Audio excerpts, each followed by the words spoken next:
Is it live? Okay, now it's live. Okay, so welcome guys to another episode of Learn Like X Polyglot. I'm super excited today because we have Matt and Abigail from Polyglot Progress. Guys, introduce yourselves. Hello. Hi. Okay. So I'm Abigail. Man. So basically, I guess just starting with how I got into learning languages. I've always kind of been interested in learning languages. I grew up in a monolingual household. Neither of my parents speaks another language. Both took French in high school and can sometimes remember a few words, but beyond that, they really just speak English. So I wasn't really exposed to any languages at home, but I started taking, the school I went to at first for elementary school started Spanish classes in first grade, and they were kind of immersion classes, and I was just so interested by the fact that this teacher could just spend a whole class speaking in this language that I had no idea what was happening in. Mm-hmm. And I just had this fascination with languages, and I was obsessed with those Muzzy commercials that were on TV. What are Muzzy commercials? They were, oh my gosh, like this like language learning system for little kids that was around in, I guess, like the early 2000s. I think it technically started in like the 80s or something. Mm-hmm. But it's like this green monster thing, and it's like a cartoon that you're supposed to watch. Okay. And it would like teach you the language basically. And it was so neat. I like don't even fully know, but I was like, all the commercials would be like these like 5-year-olds, and they'd be like, I'm learning French, and I was like, I want to be you. And so that was kind of how it began for me, and I kind of just kind of tried learning a lot of languages, and nothing really worked. I think I tried studying like 6 different languages in the span of the 2 years I was in middle school, but I mean, none of those are things that I really remember beyond the French classes that I took. And so then after that, I still tried to learn languages, but I guess I kind of forgot about it slightly until towards the end of high school, when I was kind of bored one night, and I was like, maybe I'll try learning a language again. That would be fun. And so I did, and then it just kind of, I guess because of the time period of my life I was in, I was then able to be like, oh, I wonder if people are like doing this online. And I searched and I found kind of YouTube videos about these people who were like, I can speak 11 languages, I can speak 20 languages. And I was like, that's cool. Just and then, all I ever hear about too is like people that speak maybe 2 languages. So these people that had studied all of these different things, I was like, that's really cool, and I really want to do that. Mm-hmm. That's cool. That's cool. And what about you, Matt? How did you get into it?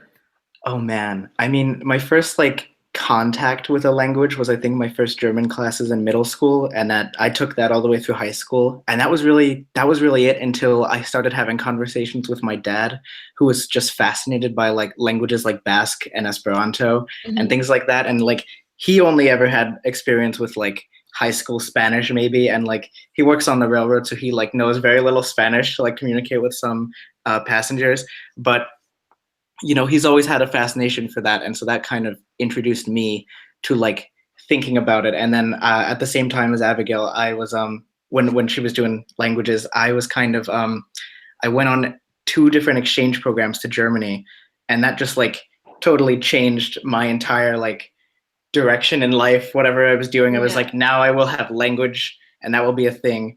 And like my study of German became really serious and passionate, and just I think Esperanto was the first one I added with Abigail, like one of those summers, and just from there I haven't been able to stop.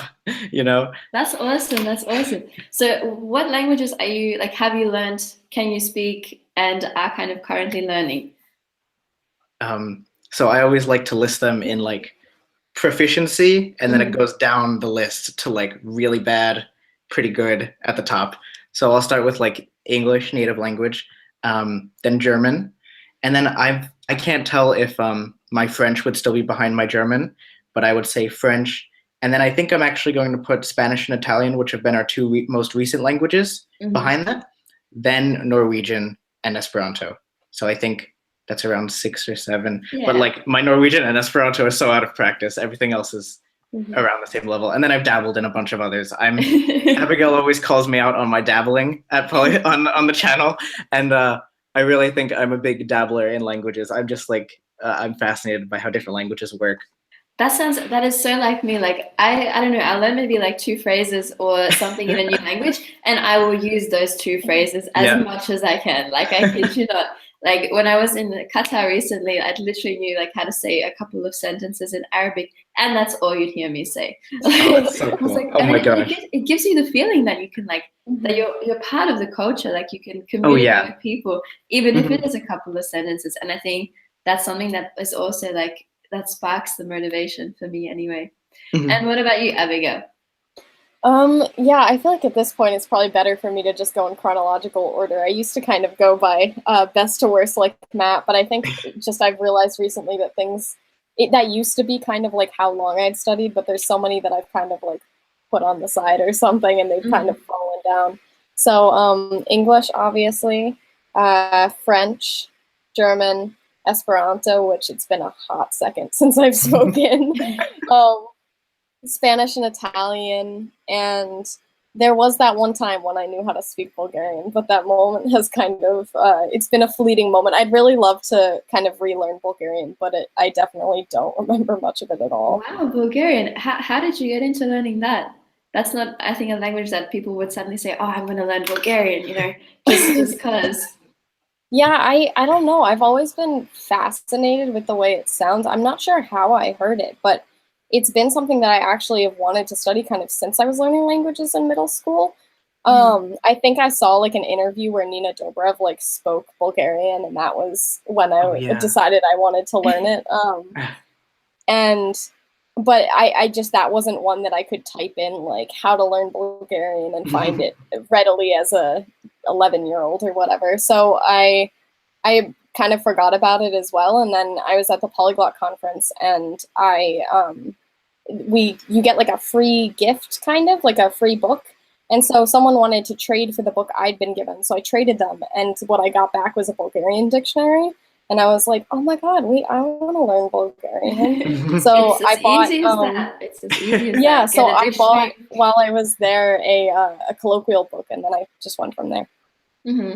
Okay, so then my next question would be, what would probably be your biggest tip to give anyone who wants to start a new language? So it doesn't have to be someone who's never ever learned a language, but kind of how do you start? What's kind of the first thing that you do when you start learning a new language? It might sound really silly, but one of my biggest motivators in language learning comes from music. So, I mean, this can happen with whatever I think your main interest is, but I like music because it has the ability to be very a passive activity, but also you can make it active, unlike, because there is passive listening with things like podcasts, but those, how often will you want to just listen to it on repeat? With like a song, it has like a quality of it that you don't need to understand it to enjoy it. But then like, I have this one Italian song that I have not stopped listening to, and I've started like, it's been a challenge for me to try to figure out how to sing it because it goes so fast. Yeah. And so like, I don't sing, but because I enjoy the language and like the challenge there, I do things like that. And the same with like German raps, and like I did it in Hungarian for a bit, and like that was crazy because of the orthography there, trying to figure all that out. But like, so for me, it's really like searching around and finding music I like, and then I get to hear it a lot. And if I'm comfortable with how it sounds and I want to pursue it, then I go from there. Yeah, no, I think that's really, really cool. And I know, Abigail, you can comment on that as well in a sec, but I think that's also something for me that inspires me when I learn a language. Like just listening to music, you kind of feel like you're part of the culture already, you know? And yeah, I think because it's so catchy, you could be singing something. I could be singing about like the worst topic in the world, but it'll sound good. So I'll keep singing it. So I've done that before in Norwegian. I've like later discovered that these songs are like, oh, this is very racist or sexist, and I'm like, I shouldn't sing this anymore. And Abigail, what about for you? Well, I love finding kind of music that is in the language that I enjoy listening to, and like along with that, finding YouTubers that I might want to watch that speak the language, and finding films and TV shows and that sort of thing, and books and whatnot, because I think also just immersing myself in things like that is a big motivator as well, and does make you feel just kind of like you're more a part of it than if you're just kind of sitting with a textbook or whatever. And I think what I do first is I feel like I personally can feel very overwhelmed by the amount of just like stuff that I haven't learned yet when it comes to starting a new language. So when I know no words or maybe like 5 words or something, that it's just like, how will I ever get to the point where I'll be able to speak in things? So one of the first things I like to do for myself is just kind of find like a few resources that I want to use, like maybe like a textbook or a website or something like that, and then also set myself some goals for what I want to accomplish in the language, just so I can kind of feel, I don't know, just more like I'm a little bit more on track and I can just kind of enjoy learning the language and kind of feel like I know what I'm doing, even if I really don't, instead of just kind of feeling overwhelmed and like there's so much that I don't know yet. Exactly. And I think that's something that anyone starting to learn a new language, or actually anything, should focus on, is those little milestones. Like, hey, I had my first conversation. Hey, I learned these verbs. Hey, I can, introduce myself. Kind of just see it. You've really got to enjoy the journey rather than, kind of wait until you get to this beautiful point where, oh, I just want to be fluent. I just want to speak. Because I think I said this to a student of mine today. He was like, Lina, German is so hard. Like, I feel like I'll never get there. And I'm like, trust me, you will. But it's not something that happens overnight, and that's why you need kind of those little moments of appreciation and just enjoyment as well. Because I think it should never, ever feel like a chore or something that you have to do, Definitely. Yeah, I definitely agree. I think I'm just kind of a person that puts a lot of pressure on myself as well when it comes to things like that. And especially with like polyglot progress and stuff, because I'm posting videos online where I talk about languages. So I think I can then be like, you have to be an expert about like knowing languages, or like, you don't know this language well enough. But it's like, then I have lessons with like my English students as well, and they say things similar to your German student, and I'm like, wait a minute, I need to like check myself for a moment and like remember how far I have come in the languages and stuff. Yeah, I think so. We've got a couple of questions as well, so I'll read them out. But the last question that was asked, I think, fits perfectly.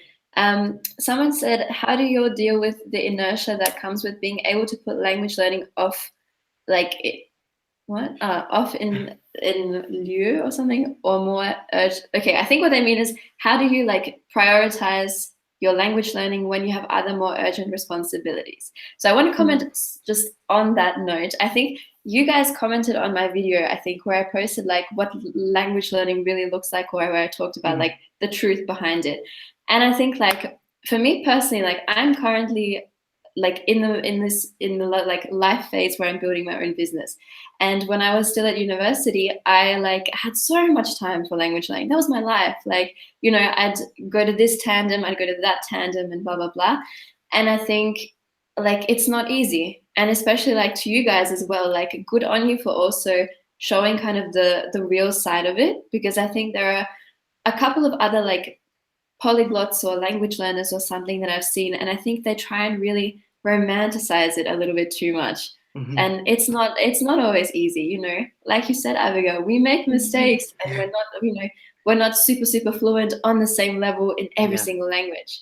So what would you say to that? Thank you so much for saying that. Oh my gosh, because that's always been like our driving philosophy, I think, is like, we started with like the idea of the diaries, and like on this day this is how I could speak, and on this day, and like yes, the ideal thing is to see like a linear progression there, but it's really it's not always linear. We've had times where like we've made diaries and we have not wanted to post them because just like we don't want to disappoint and things like that. But no, I very much appreciate channels and like people like you who show like it's not always great, we're not always these amazing geniuses. Like we make mistakes. Yeah, and I think that's what makes you as well so relatable, because people can see where you start with something and just how you progress, because it's almost like, I think you can kind of relate it to social media in general, Take like weight loss, for example. If I showed someone a picture of like what I looked like 5 years ago and what I look like now, they could think, wow, that happened overnight. Oh my God. No, it doesn't happen overnight. Yeah. Exactly. Like you see a video of like my first day of learning a language and 60 days later, and it's like oh, that happened in between the time this video was filmed and now, and you don't have any idea what that time was like and all the lessons and things like that. So I totally agree. And Abigail, what would you say? How do you deal with all of your responsibilities and other things in life? Oh, I think I'm still trying to figure that out, honestly. Recently, what I've been doing is I'm just trying to give myself kind of manageable chunks. So my goal this year was just to kind of try to study, like my real goal was to study every single day. And then I kind of set myself like a buffer almost where I was like study 20 days out of the month. And so 10 days in the month could kind of, if I needed the break, I could. But I've managed to do it every single day. But some of those days, it's not me sitting down with a textbook or doing anything really heavy by any means. Like a lot of the time, it's just kind of doing some vocabulary practice or just like refreshing a grammar point, making a few practice sentences or something like that. But I found that having the goal of just like doing something each day means that I've ended up doing way more, just because I find that a lot of the time I think I'm so busy, but then like I'm sure most people do this where like I go to bed and then I'm on my phone on social media for like an hour. And so it's like just by like replacing that time with, oh, I have to do some flashcards before I go to bed, means that then I'll end up doing like flashcards or something similar for maybe like 30 minutes to an hour, and then I go to bed. And it means that I got like 30 minutes to an hour of language practice that I probably wouldn't have done otherwise, because I was like, I don't have time for this. But then there's a lot of other things that I do that I shouldn't spend so much time on that I just don't think about. I think the key thing is for like all of you guys watching as well, progress, not perfection. Because like that's it. When people ask, how do you find the time? You don't find the time, you make the time. And I think even exactly like sometimes I'll be sitting on my phone and I'll just write some notes when I'm on the bus or something and start thinking in this language and like, okay, let's see if I can just write a mini note or something. And it's those little things because, you know, like 15 minutes there, as you say, or 30 minutes at night, that adds up at the end of the month. And you still, you know, come out with like how many hours of language learning. And there you go. And it's kind of, there is no right amount of, oh my God, I need to sit down with this textbook every day, because, you know, language learning doesn't happen that way. You learn also by talking to people, by reading sometimes like a Twitter post or something, and that can be your language learning for the day. No, totally. I really love that progress, not perfection, because we just read a book for our book club, and like they talked about how so many people, and I've had students in the past who like get so anxious about trying to say this one sentence, and they break every part of the sentence apart, and they're like, is this noun declining right, is this verb conjugated correctly, and they're like building this sentence in front of them, and then they just spend all that time thinking about it instead of speaking. And like our tutors have said to us, like when I can't think of a word or something, she'll just be like, so go around it, you know, like go a different way with that sentence, you know. Exactly. And that's what I tell my students as well. It's like, if you can't figure, because often I think they try and literally translate whatever they're trying to say. I think go back to the simplest way that you could express the same idea. Because, you know, sometimes I think English is a perfect example. You can literally say toilet and be looking for the toilet. People understand you. Exactly. Instead of saying, excuse me, could you please tell me where the toilet is or something. So yeah, exactly. I think that's cool. So another question, what has been the hardest language for you guys to learn? Oh man.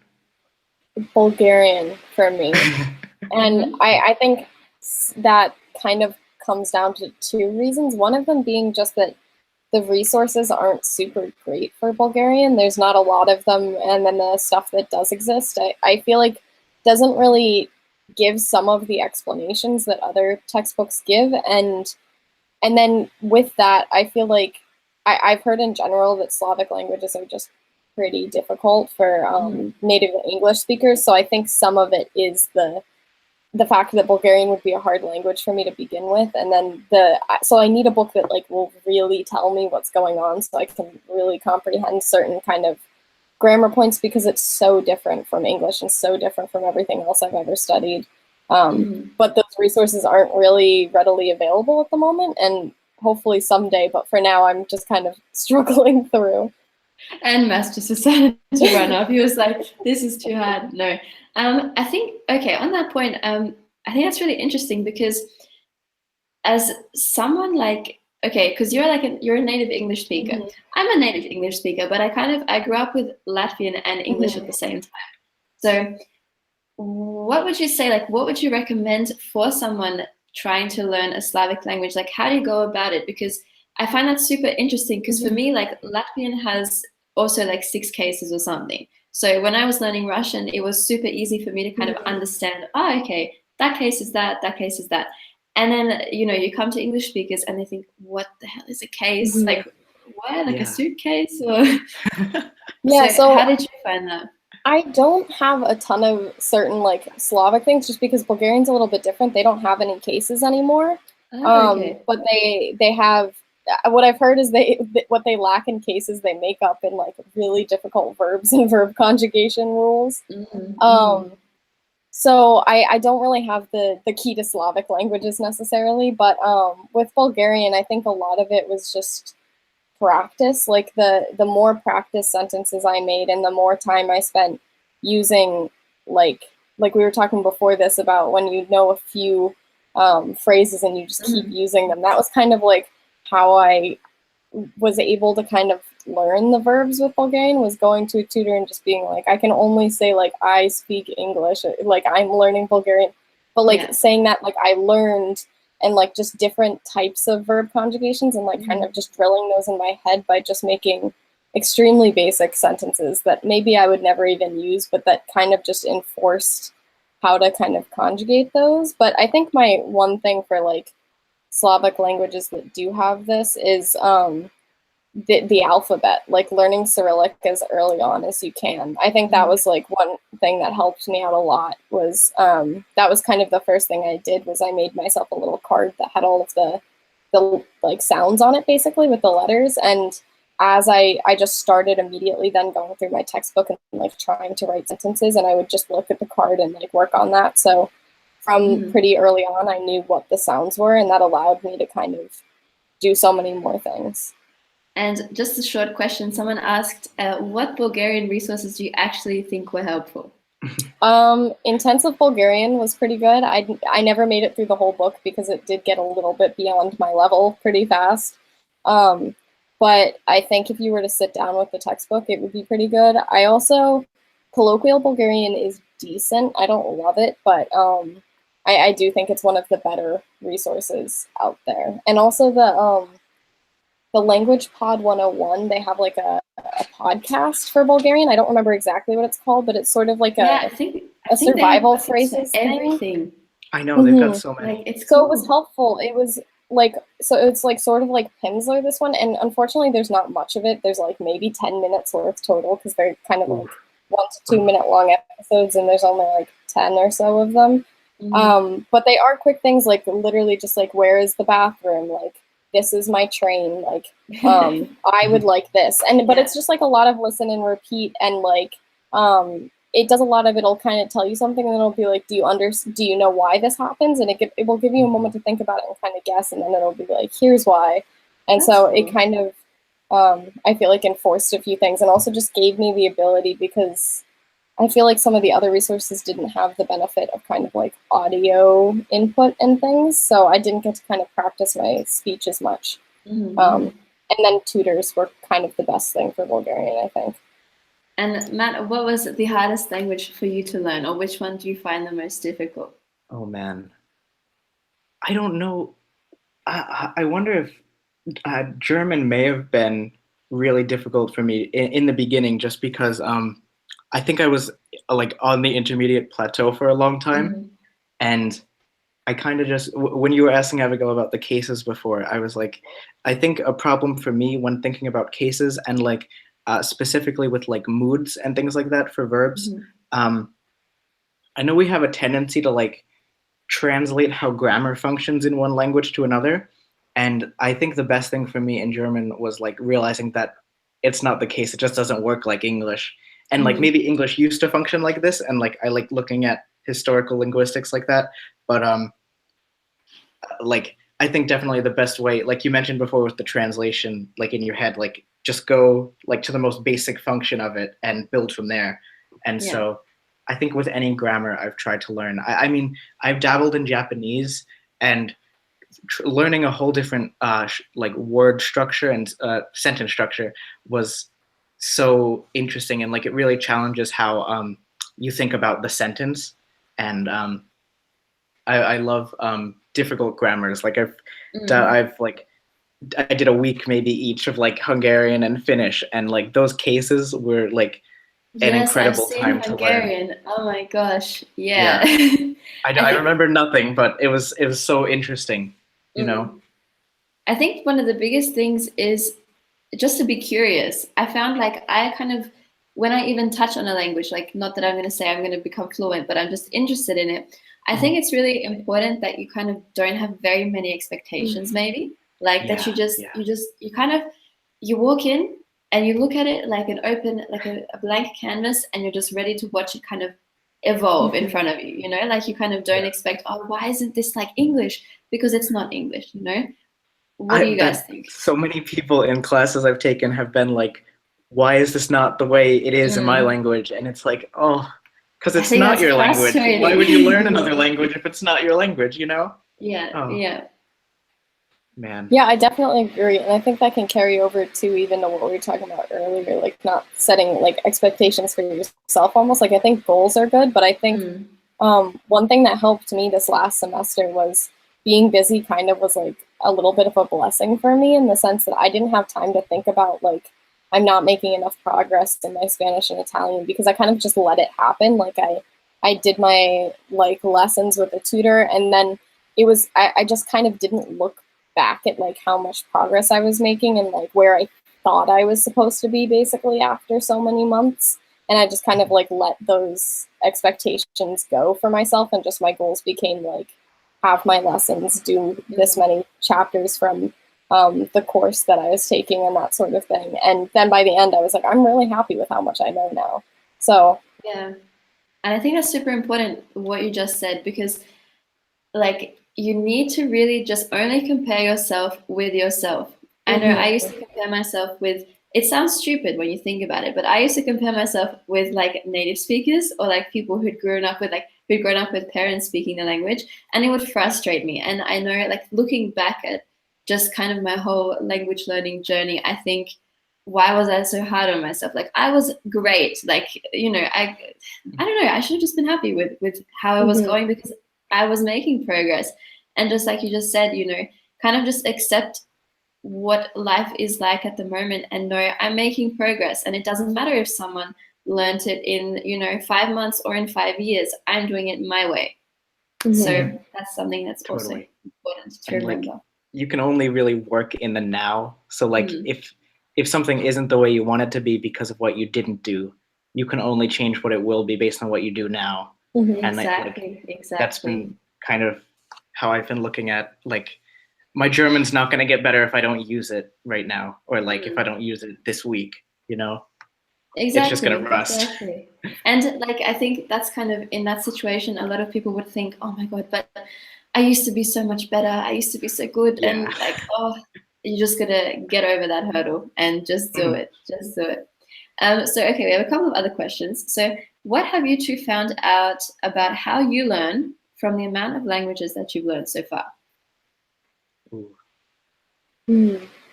That's tough. I think at least recently I've realized how important it is to work with a teacher, and like having the accountability of having someone who can check in on how you're doing, rather than I can check in on myself, and that's why I like doing the diaries, because I can see where I was and where I am. But I think it's very helpful to have someone outside of you that can kind of keep a check on you, and that accountability. And like, I really just think I need to start having more lessons with tutors, because like I've really neglected those, I think. And listening is always really important for me, but I think I put a little too much emphasis on listening and not enough on speaking. And because I think the output is very important, because otherwise you're just going to be able to understand and not say anything back. Yeah, for sure. Yeah. And Abigail, what do you think? What have you learned about your own learning?